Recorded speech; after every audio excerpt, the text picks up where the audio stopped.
Welcome, everybody, to another episode of Banter Saga, our gaming podcast.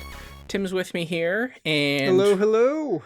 We're going to talk quickly about what we've been playing recently, but we have an exciting new development because Dread X has dropped another title. That's right. But first up, what have you been up to, Tim? What have you been playing? Well, I've been playing literally nothing the past few days because I've been very tired. But I've been playing a lot of golf golf with your friends recently with the boys. Very I'll be fun. playing Fortnite here pretty soon. That's right, Fortnite, everybody. And I've of course been playing Dread X, The Hunt, which we will be talking about. That's right. I just recently went back through and played Resident Evil 7 in preparation for 8 coming out next week. Or, 2 weeks as we record this. But, let me tell you something, though. Resident Evil 7, fantastic game, right? Wonderful. Yeah. Does lose a little something when you know where everything's at. when you're not exploring as much, it does lose a little bit of something. Yeah, I mean it's a quick game. It is. It's a very quick game, especially when you know where everything is. You kind of just trounce right through it. Yeah. That's okay though. I'm really looking forward to having the feeling of not knowing where everything's at when we get back, or when we get into Resident Evil Village. Yeah, and that's right around the fucking corner. Great.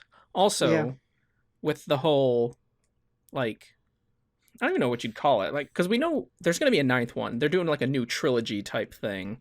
Uh-huh. So, but the whole stylization of this new trilogy has been the Roman numerals in the title, which is cool. Right. But what could 9 be? Because it's going to have to be IX. Unless they go with a numeral 9, which I don't see them doing. Yeah, it's unlikely. I mean, I don't know. Yeah. Something. I have no idea. I'd have to think about that. Yeah, something. Also, we would have to see what 8 is about to possibly get some hints into where it's going. So, Resident Evil I Xenomorph. Aliens would be cool. Although you'd only think it would be aliens, and then it would turn out to be Umbrella shenanigans. Zombie aliens. That's right. Zombie alien bioweapons. Zombie aliens. That's what we're ready for. I'm ready. Bring it. Yeah. I mean, we've already got werewolves and vampires. Actually, that's probably after 7, because I love how 7 starts off. It's like this creepy haunted house, like almost sort of demonic possession thing. Yeah. And then the back half of the game basically turns into sci-fi when they explain what's going on, and I love that. And I'm really looking forward to having the same thing with like these werewolves and vampires, and then figuring out what the hell is actually going on. I'm so excited. Yeah. What if it is just actually werewolves and vampires, David? That would be a twist. That would be the twist. Or like they're actually werewolves and vampires, and Umbrella's like studying them to try and weaponize them. That would be the twist. I would actually enjoy that. I would be in for it. So, I'm ready. I'm ready for some big vampire lady action. And her sweet, sweet daughters. Yeah. They're like the vampire, I don't know, like hit squad or something. Yeah. I'm in. I'm ready. All right, but enough about what's coming up. Let's talk about what we've played in Dread X, The Hunt. Yeah. Not Dread X 4. I mean, it is the 4th one, but they're not calling it Dread X 4. It is now The Hunt. Right. Because these games, all have a first-person shooter theme. So no kind of writing prompt, as it were. Though, as I have said, I'm pretty sure that everyone just kind of took the idea of The Hunt, because like literally every game in this pack, you're pretty much hunting for something. So yeah, you're just hunting stuff down. But instead of having kind of a mandated theme, they just had to be a shooter. I don't want to say first-person shooter because one of them isn't, but they all had to be shooters. But before we get into the games in the collection, let's talk about the overworld, which was pretty sweet. I did. I very much enjoyed the overworld on this one, and they have taken the story and continued it from where it left off for the most part, and I'm liking what they're doing with it. It's a good fucking time. Yeah, I was a little bit disappointed that there weren't really any puzzles per se. I mean, you didn't really have to like figure out how to do anything. You found the key, unlock the door, pick this up, go get that. Right. Stuff. And it's precisely what I was expecting with the whole first person kind of shooter-esque vibe they were giving off, though, because like how many FPSs have you played where there's been a good puzzle? I mean, you know. It's a fair point. Probably have to go back to like Half-Life. Right. The vast majority of them, though, it's just, you go collect this item and you can open the door now. You know, that's pretty much every FPS ever. They've really never deviated from that for the most part, so I expected that. That's a fair point. I wasn't really thinking about that at the time, but yeah, that tracks. Yeah. Intentional or not, that's pretty funny. Yeah. I don't know if it was intentional, but it's, as soon as it started happening, I was like, oh, okay, I get it. We're just going to do the usual shit. That's cool. I thought the story overall was good, and the presentation was good too. Like the atmosphere was really nice. Yeah, very Thing inspired. Yeah, kind of like the Arctic research base. Yeah. Even there's really only the one creature. You just kind of get fed notes and stuff about what was going on, but the one creature you do actually see, definitely a Thing inspired. Right. Yeah, it's a good fucking time though. Like, they did a great job, and I'm happy, and I want to know where it's going. I'm ready. Yeah, I was impressed about how well the devs' games fit in to the story of the overworld. Not that each game is themed to tie into it, but the fiction of the overworld and how these were like some excursions that the team went on was really cool. Yeah. I find it interesting, especially a couple of these, that it was supposed to be case files that they had looked into, because I was like, some of these I don't know. Like, how'd you get back from this one? The other thing, they kind of, we're going to see, because they dodged the bullet a little bit. Get it? On the continuing from 3, because I think everyone was kind of wondering, okay, 3's supposed to be canon. 3's events happened, but it was like this goofy, silly Halloween thing. So how do we continue from that? Well, this time we got like a side story that will continue with what happened in 3, but I'm still really interested to see how 3 continues without being silly.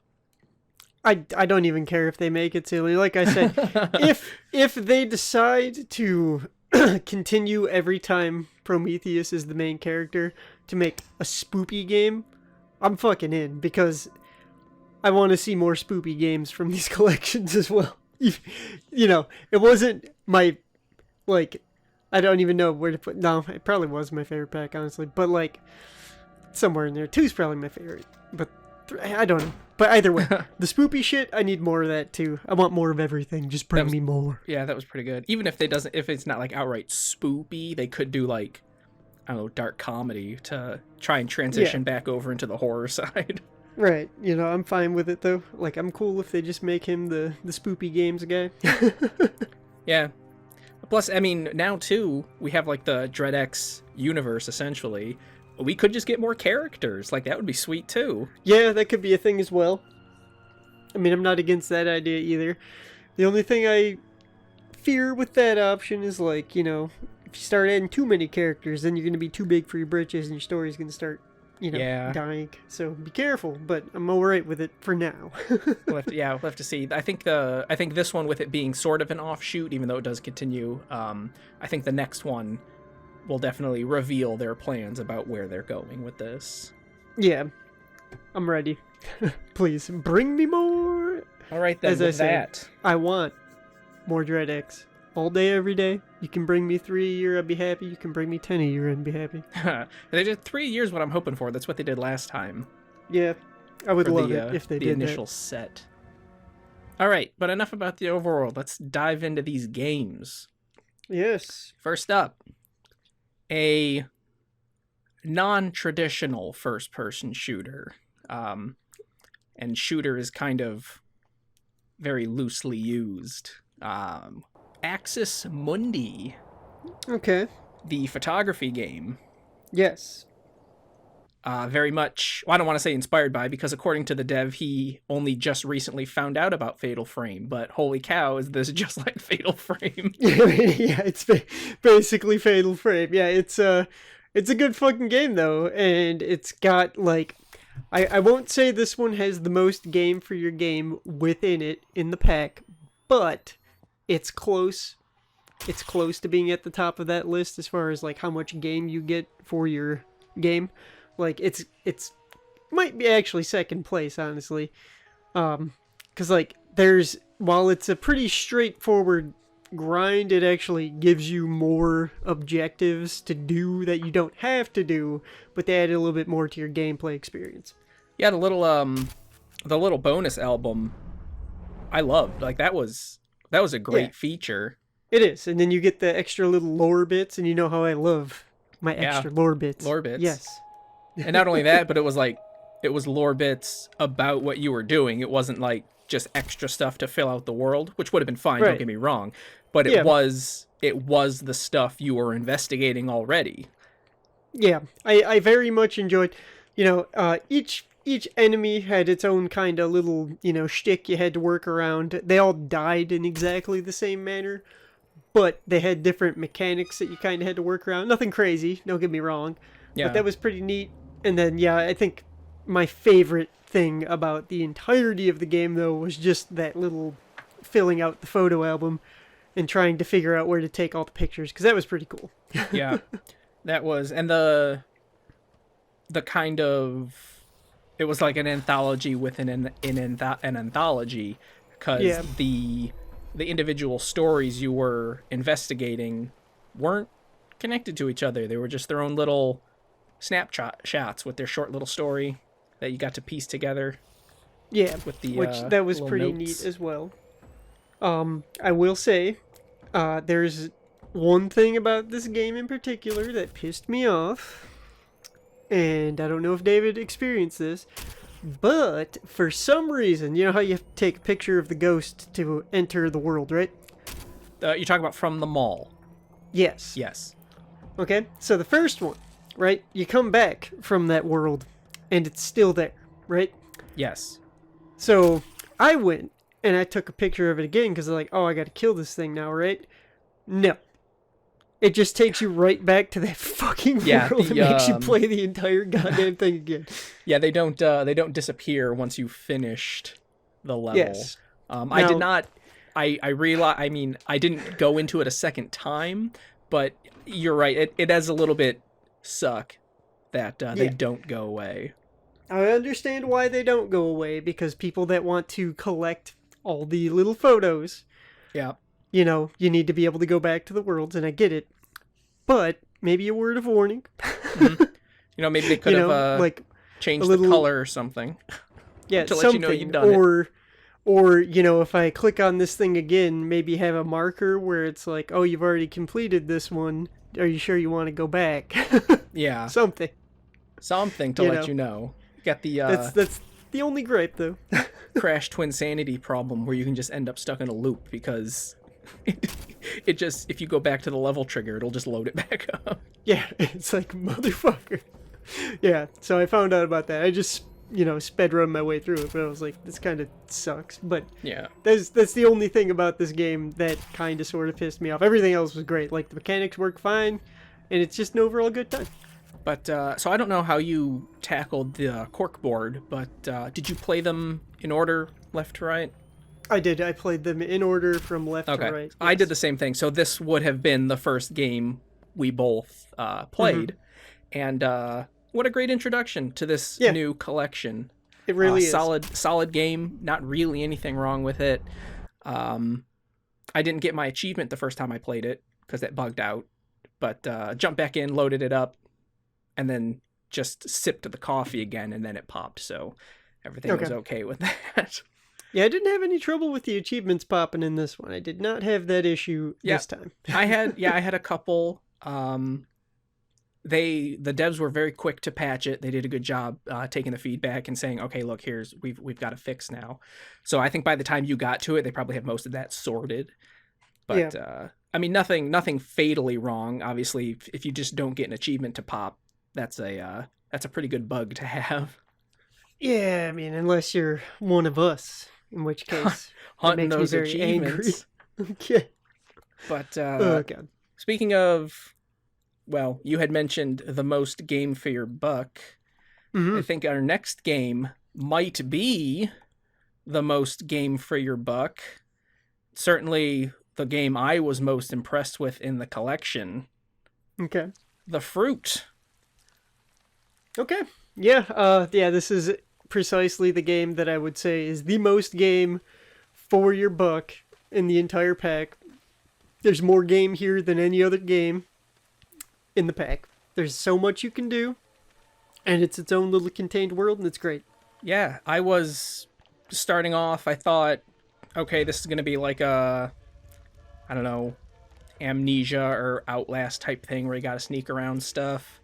And no, it's like full-blown action running around. It really is. I mean, the gun is definitely difficult to use with a incredibly satisfying reload mechanic. Oh, that was one of my favorite things in this entire fucking collection was just that reload mechanic. Especially because, I mean, I'm not going to hate on it too much either because that gun is powerful. It is. But it's very slow. And it is extremely slow. once you kind of get a handle on how the enemy AI works, man, that axe is deadly. Yeah, the axe is the best weapon in the entire game, bar none. Like most games, melee is OP. Yeah, it's incredibly OP. Except, oh man, I'll tell you what, the enemies that have a gun, if you're not paying attention and you don't spot them right away, holy crap. It's like one hit and you're done if you're lucky. Yeah, the first time I tried to tackle the last fight, I did not realize that there was a guy with a gun. So, like, I pulled out my gun and I was like, oh, I'm going to shoot you in the face, bitch. And then immediately got taken out by the guy with the gun. Yeah. Yeah, damn near immediately. All right. So, going over this one a little bit, you receive a letter from an estranged lover who says basically, don't come looking for him. So what's the first thing you do? Yeah, gotta go look. You gotta go look for him. Yeah. So you show up to this town who is like split into factions over this weird fruit that gives people eldritch knowledge. Yes. Which is already just the setup for this is really sweet. Yeah. But you enter the town, get a brief little tutorial about how things work, and then you go into a gate where there's essentially like an open world. It's set up a little bit like how Slender was set up, where there's a kind of a loop with things off of the loop as places of interest. And you go to each of these places of interest to mostly just find runes that you put in a book to be able to open up other doors. Yet another cool mechanic in this game. Oh man, okay, so two things about the rune mechanic. One, I ran around for a long time picking up runes, and then when I got to the first one and it clicked that runes could be combined, I was like, hell yeah, this is it. This is the mechanic. It is a nice mechanic. And then I went back when I picked up all the runes, and you go past that the witch forest door where you had the two stones. Yep. And you get to the glowing skulls that have to be defeated by reading the book. Oh my god, I was in love. That was so cool. Yeah. Yeah, you first encounter them in the swamp up on the mountain. Oh, that's right, past the... Yeah, the cave. That was one of my favorite moments in the game. It was really cool. I was like, oh, look at this. And there's also, even in when you go in that mountain, there's a separate path you can take that leads you to a little bit of extra lore as well. When you're in the mountain, or before when you go into the mountain, you know how like when you're in the cave, there's like that little winding path you have to follow before you come out on the other side and go down? Into like the swamp, yeah. Yeah, well, if you look, there's a small path over to the left-hand side as well, and if you go down that path, you will discover a body with a note on it with some more lore. And I loved that as well because I like to explore. Oh shit! Now I'm gonna have to go back and play this because I don't think I found that body. Yeah, I'm gonna yeah, go it's find there. that lore. Oh, I check every fucking nook and cranny in every game. Okay. But Yeah, yes. this game though, it was above and beyond. I think what a lot of people, what I would have expected out of 20 days worth of dev time. This Oh is yeah, so 100%. polished for being just like, I don't want to say quick, but for just being a demo essentially of Yeah. what the artist's work could be. That's true. And it's not without my complaints though. Oh yeah. I know, here it comes. I have two specific complaints about this game. Okay, I only know one. One of them is less egregious. It had platforming in an FPS style game. Fuck that. You're talking specifically about the windmill, correct? I am talking specifically about the windmill. Okay, How dare yeah, you? yeah. How dare you make me jump? I'm not gonna say you're wrong because I did fall off a couple times. Yeah, I fell off like 3 times. I was so angry. And then I finally... Also, a note, by the way. There's a part at the top where there's like a little ledge where it's like, oh, the guy slid off here. I wonder if I could also hit the wagon, right? Mm-hmm. Yeah, did you find that? I did, yeah. Yeah, well, turns out you need to fucking jump in order to make it to the wagon. When you tell me that he slid off of here, my instinct is to go as slowly as possible and try to, like, slip off the edge. Not to fucking run and jump, okay? Oh, okay. That's funny. God damn it. So yeah, I missed the first time I did that, too. I was a little bit pissed about that. That's one complaint. And, mind you, not everyone's going to have that complaint because most people don't care. I'm not a big fan of platforming elements when the controls are floaty. Right. When it comes to the jumping. It drives me crazy. But my other minor complaint, and this is also a minor complaint, is that the grimoire, when you're going to put the runes into your book, if they're not filling up most of the screen, like if you're right up on top of it, it will not add to the book. Oh, and yeah. I guarantee you so many people have quit this game because they could not figure out and thought the game was broke. There's a very tight window about what constitutes using the rune.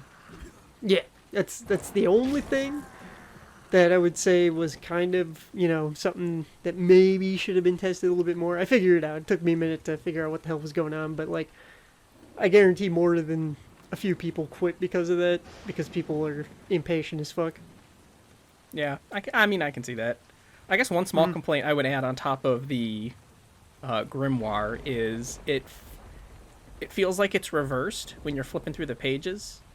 Like when you hit the left key, it flips to the right, but when you hit the right key, it flips open to the left. Yeah, gotcha. So, I mean, that took a second to get used to, and it threw me off when trying to battle the skulls in the heat of the moment. But, yeah.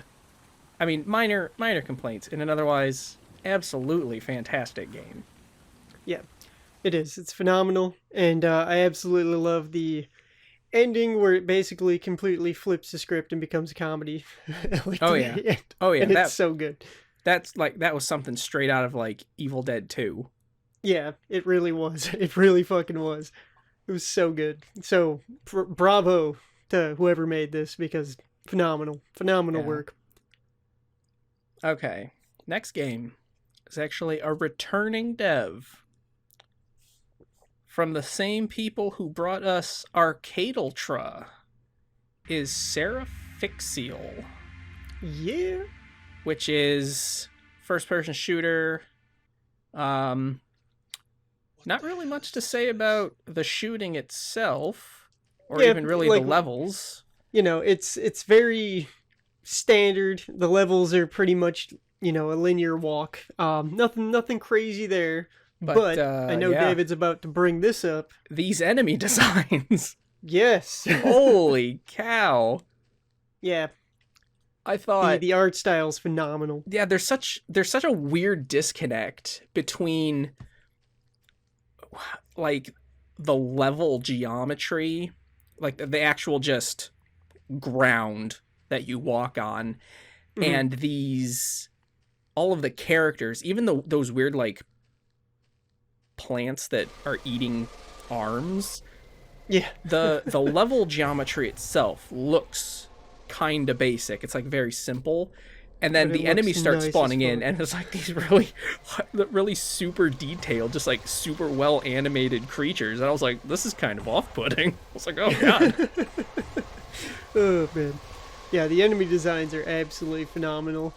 Like, it's definitely the high point of this game. It's just the designs of the enemies are like top fucking notch. Yeah.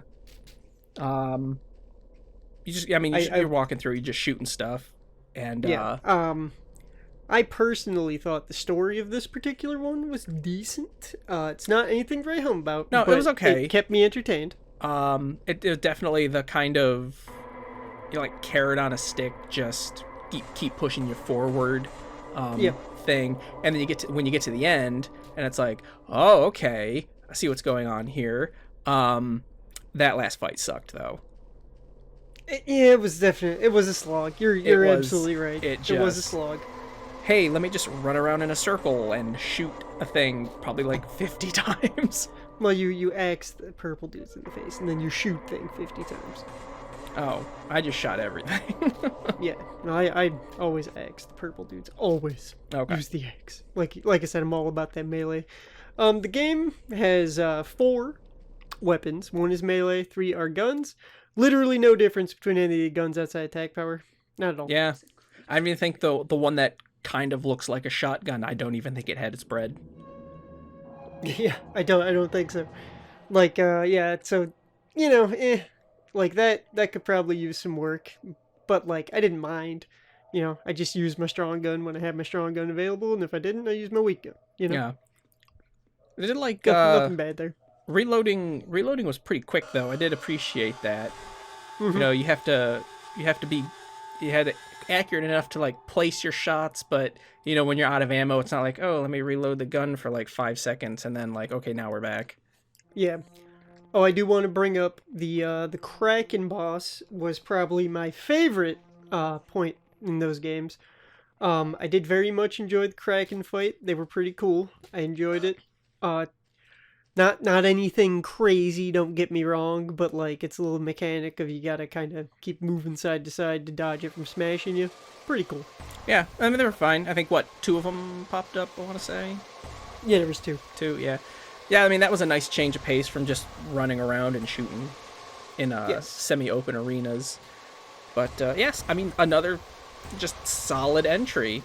Yeah, it is 100% solid. Nothing wrong with it. I don't think there's really a bad game in this pack.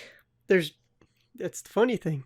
There's not, everybody. They're all good. I mean, a few of the, in fact, pretty much every other Dread X game has had at least one stinker. Yep. But not this one. All solid picks for this entry. I can't complain. All right, up next, a retro throwback to a game that never existed. This is Uktena 64. All right. Pretty much a hunting sim. I've seen a lot of people compare or say it's a spiritual successor to Squirrel Stapler. Yep. It really is. That's my thought on it too. Every part of this though makes it look like it could have been played on the Nintendo 64. Yeah. It does a really good job of emulating that aesthetic. Even the fucking menu is like straight out of N64. It's amazing. Semi-open environments, you're just hunting animals. Not much else going on in the levels. Kind of a more eldritchy. Yeah. This one, I think because this one certainly wasn't my favorite out of the pack. No. I kept expecting it to just kind of step over that edge into just super wackiness that it never really did. Uh-huh. But I think what was really weird about this one is I feel like it's it's satirizing something. Right. But I don't know what. Yeah. Like, my I get the feeling my it's best idea. poking. Oh, go ahead. It's poking at something. And it's like, hey, Right. look how dumb this is. But I don't know what that could be.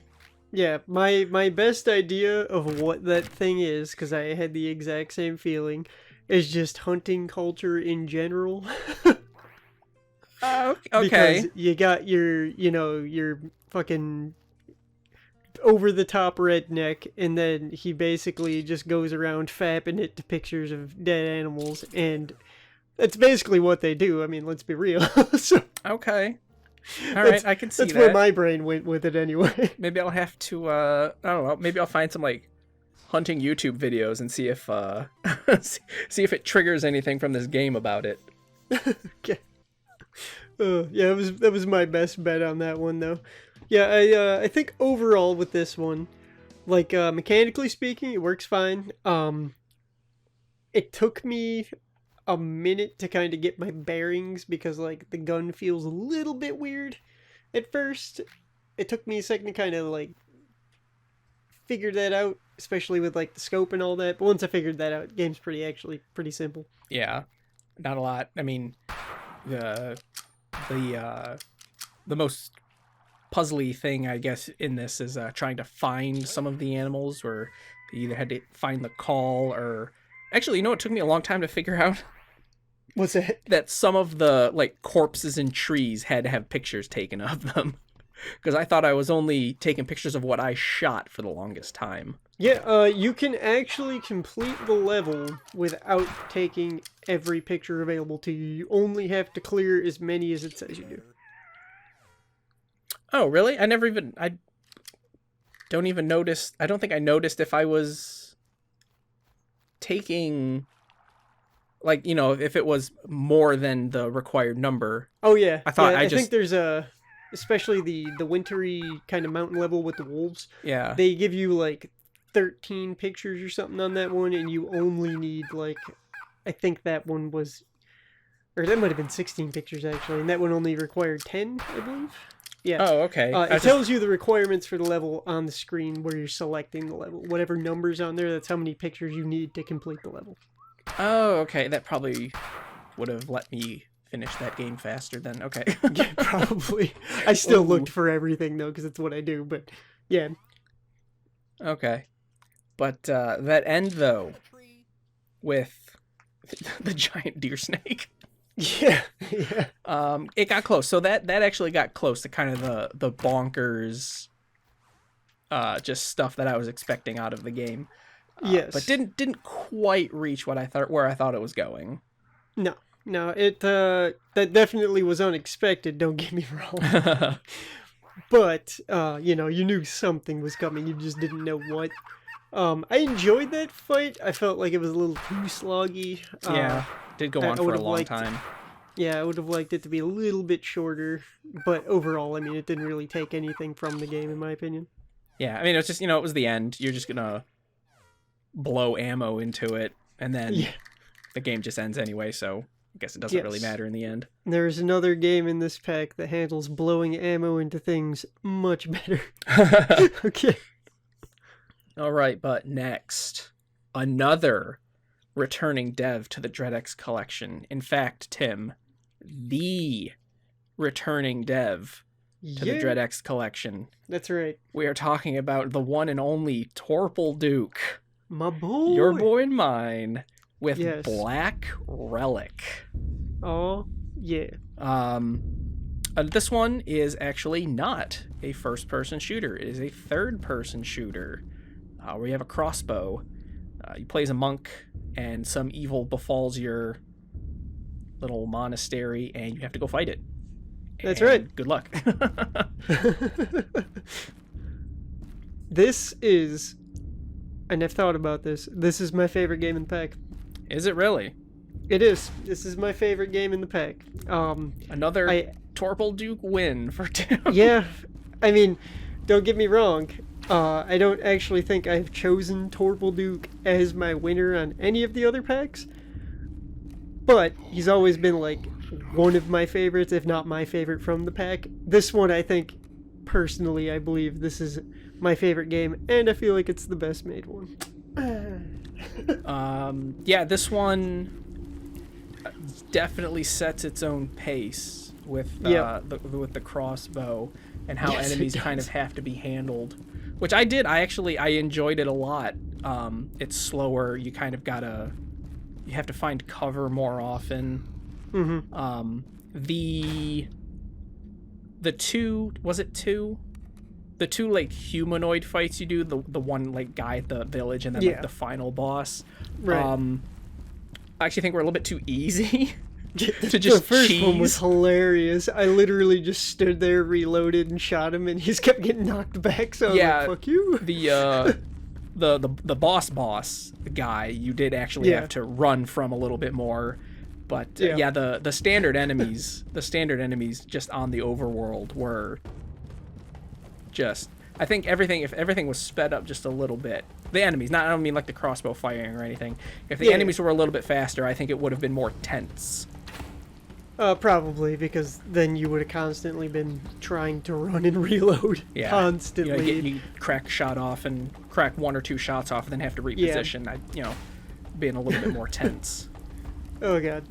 One of my favorite things from this game, like the reload mechanic I love a lot, like the crossbow mechanics are just great.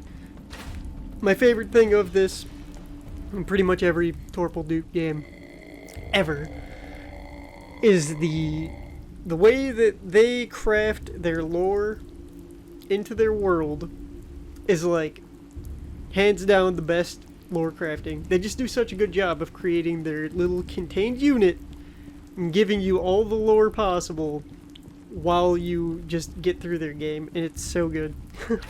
Yeah, I think definitely, especially with how when you're, well, I mean, like you got the intro cinematic, but when you're going through, you check on the relic, which is the Ark of the Covenant, by the way. That was really funny. Yeah. But when you're checking on that, you get the crossbow and you're like traversing outside, and you just learn all these little things about how like the town over doesn't like you, and maybe they'll help anyway, but like they're in cahoots with the evil that's spreading throughout the land. That was pretty cool. I think the just absolutely massive lore dump at the end of the game, right before the final boss room, maybe could have been spread out a little bit more. But I mean, perhaps. I mean, where else are you gonna put the plaques for that, though? I mean, that's true. Or maybe just have them spread out in the rooms leading up to the boss fight, and you have a couple of enemies you have to take out in between. That's all right. Boy, that twist though. That was pretty great. Hell yeah. The one thing, pretty much the only thing I'd have to complain about this game on, though, is I know. Man, does it look like ass. I cannot disagree. I would be less upset if, maybe it was just, rendered at a lower resolution, and all the assets were built at a lower resolution.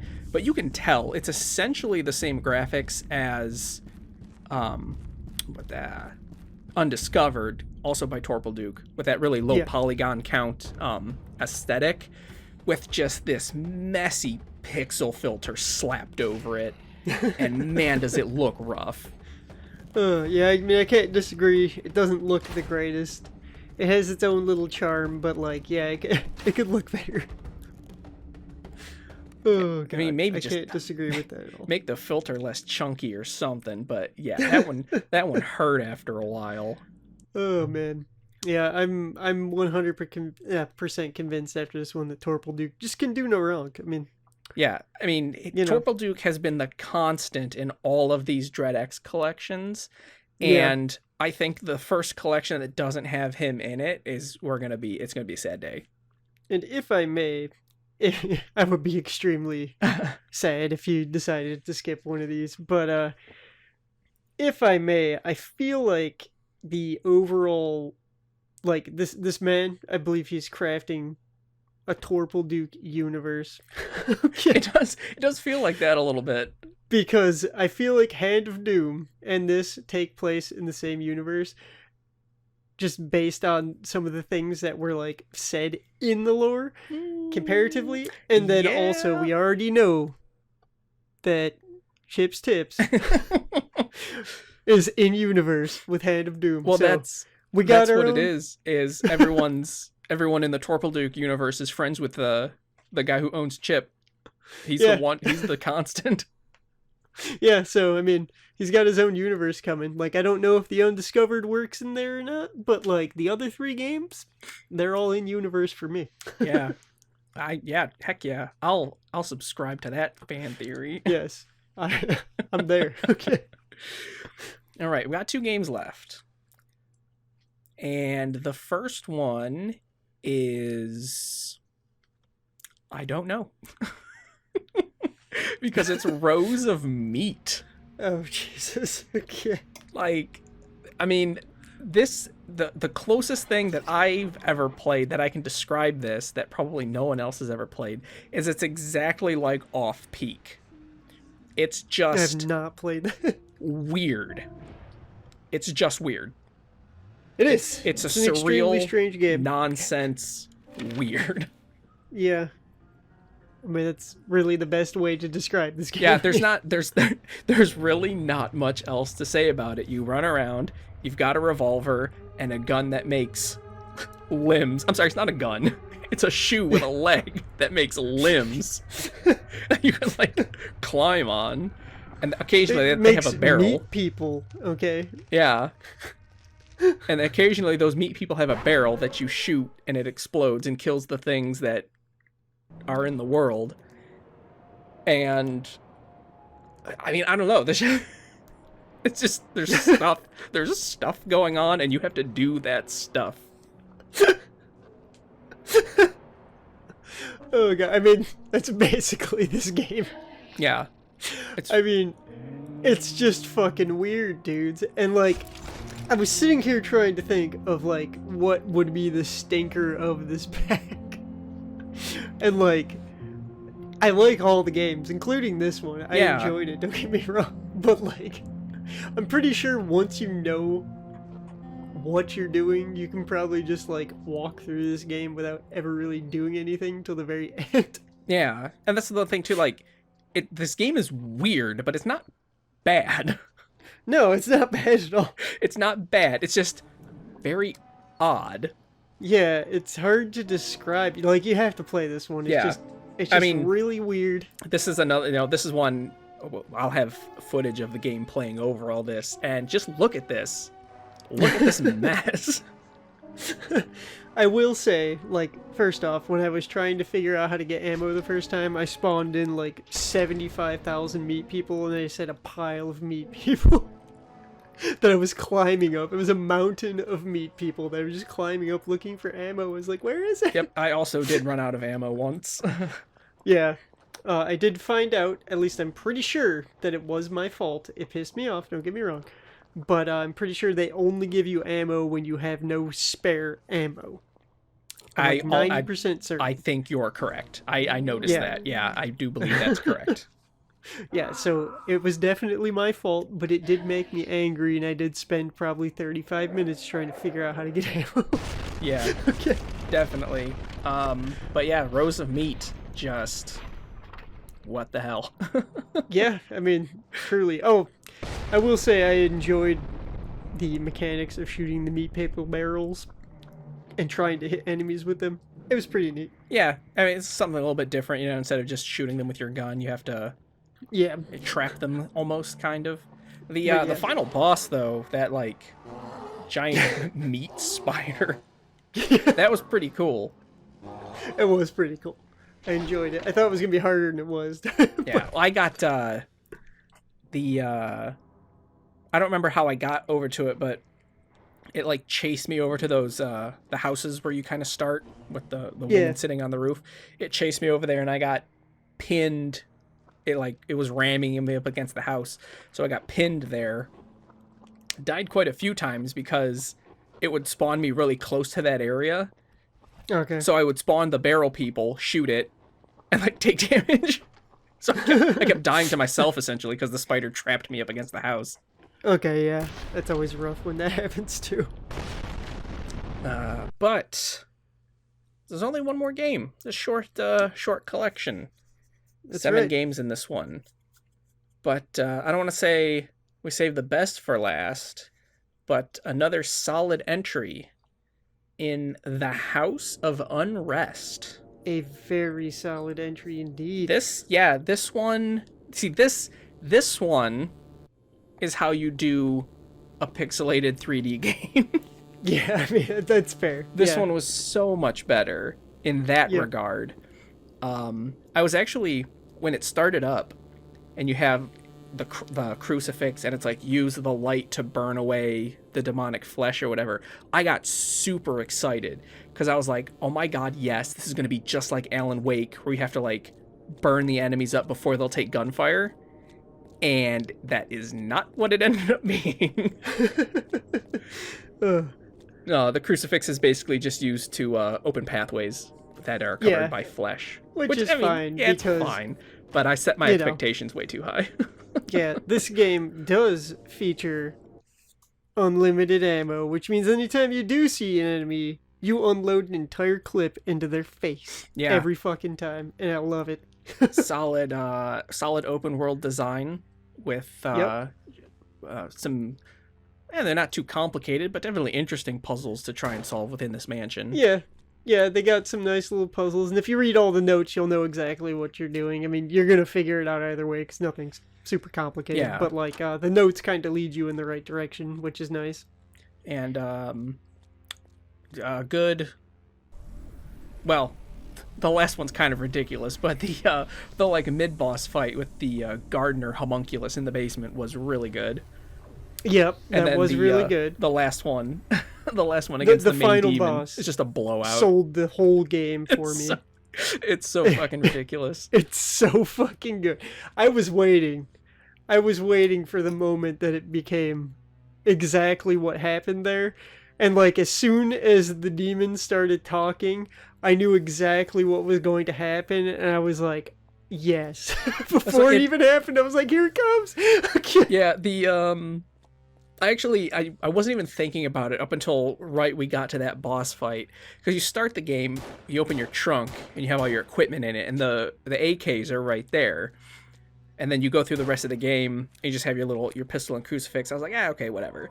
And then you get to that boss fight, and then they both just come up on screen. I was like, hell yeah, here we go. Yeah, I was fucking ready. Like, as soon as I realized that you could not use those weapons in-game, I was like, this is gonna happen. I'm fucking ready for it. And then we got there, and it was going down, and I was like, this is exactly what I wanted to happen, and I love whoever made this game. Thank you. Okay. Yeah, I would, man, all of these guys, except maybe Rose of Meat. I'll give Rose of Meat another chance. I'd see any of these people come back for another collection. Oh, yeah.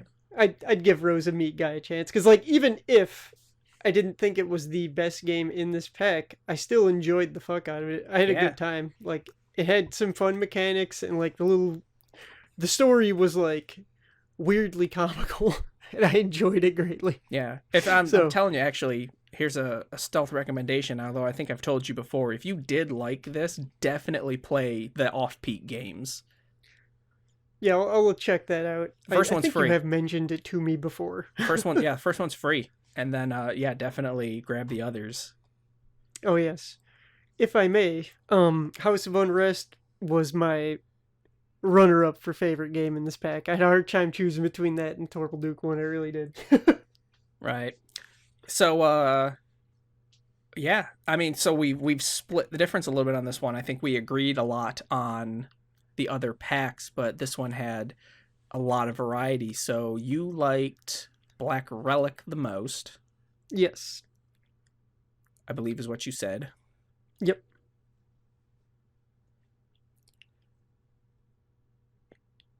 It was indeed my favorite.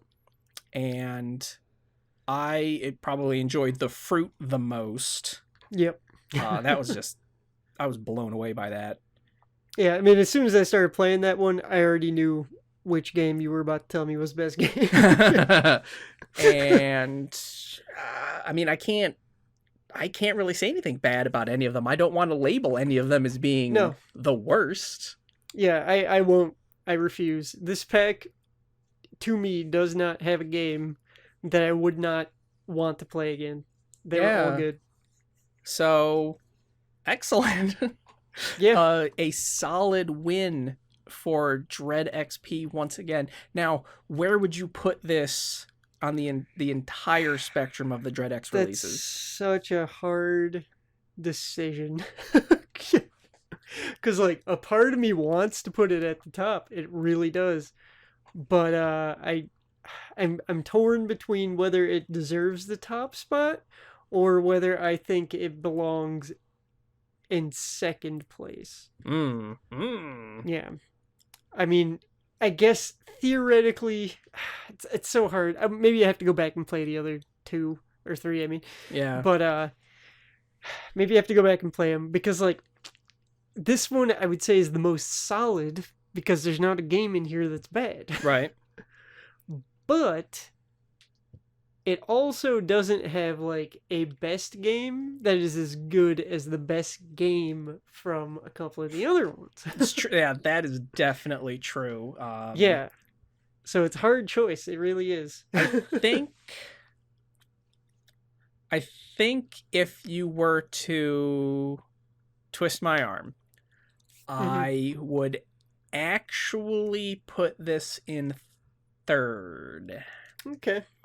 I think even though like 2 and 3, there were some in that I just did not like. Oh yeah. I think the ones I liked out of 2 and 3, they had more impact on me. You know what? That's 100% fair. Even the ones, go ahead and agree with you. Even 100%. The ones that are sort of middling, like Touched by an Elder God. That one, that really one's just okay, but man, it sticks with you for some reason. What's the fucking Cthulhu date simulator one? Oh yeah. I don't remember the name. I don't remember the name, but yeah. I fucking love that game. Yeah, that one. Or even, Submission. I don't think anything's going to ever touch Submission. Submission's the best game that is in any of these packs by far. Yeah. Nothing has come close yet, and if it ever does, I'm going to be shocked. I will also be shocked. I do know, I don't remember what game it was. I think it might have actually been Black Relic. But Corpse Pile, the dev of Submission, actually helped Torpal Duke playtest that. He gave him a special shout out thanks in like the game's credits. So he's still around. He's skulking around in the background. So I hope to see him again. He just didn't want to make no first person shooters. Maybe. But no, 100% bring him back. I want more of that guy. So for me, I think I'd have to put this one third. Yeah, I'm gonna go ahead and agree just based on the conversation we just had. Yeah. So yeah, still top quality. No stinkers and less games, but does not make me not look forward to the next entry in this collection.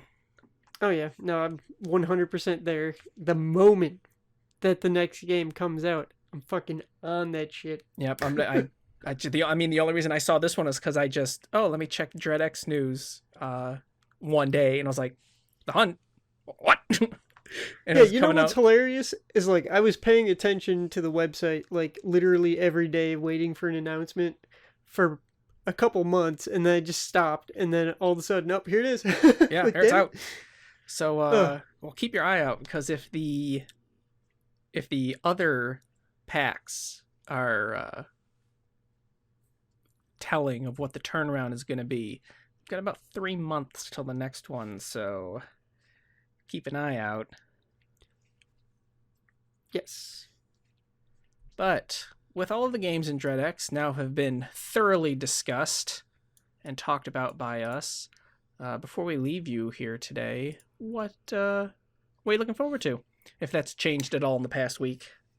It has not. I'm definitely 100% going to be doing the rest of my Saga stuff here. That's pretty much all I'm going to be doing.